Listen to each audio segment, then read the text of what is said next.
Mais est-ce que le sport, alors, enfin, on pourrait dire l'idéologie, une certaine idéologie sportive, une certaine mise en scène du sport par la société obéissant à des critères à la fois de performance économique, etc. Enfin, est-ce que le sport ne constitue pas paradoxalement une atteinte aux valeurs qui semblaient le constituer, à savoir participer à l'excellence, à l'épanouissement? Est-ce qu'il n'y a pas aujourd'hui quelque chose qui fait que le sport devient contradictoire dans les termes presque?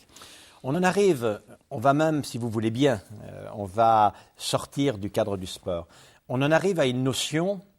Personnellement, je considère que la marchandisation du corps, qui n'a pas d'autre critère que le succès du processus marchand, est naturellement une atteinte frontale à tous les idéaux de l'humanisme, est une négation de la valeur personne humaine, que ce soit la prostitution lorsqu'elle n'est pas l'exercice, elle l'est rarement, d'une liberté épanouie de la femme, que ce soit le combat de gladiateurs, que ce soit le combat de boxe, ou bien que ce soit l'excès du combat sportif, lorsque, si jamais il n'arrive pas à faire autrement, lorsque pour les besoins de la cohérence et de la rentabilité d'un spectacle, il amène, sans le dire, et tout à fait à l'inverse des valeurs qu'il véhicule, à mettre en danger la personnalité, l'équilibre et la longévité des personnes.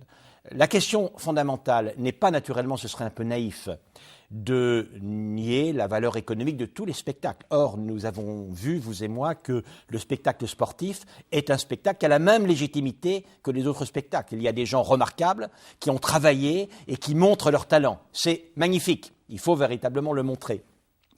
Cela étant dit, ces personnes qui sont le moyen de cette exhibition de leur talent ne sont jamais que ce moyen-là. Et on voit très bien le caractère par lequel la marchandisation devient totalement critiquable, c'est lorsque la personne en elle-même est sans aucune référence à ce qu'elle est par ailleurs, n'est plus que le moyen du succès commercial, du succès économique de cette entreprise. Alors là, bien évidemment, le sportif n'est plus à un moment donné que celui sur lequel on va investir. Bientôt, on va, d'ailleurs ça pourrait se faire, on va coter un sportif en bourse. On le fait déjà avec des équipes de football, alors pourquoi pas avec les sportifs individuellement.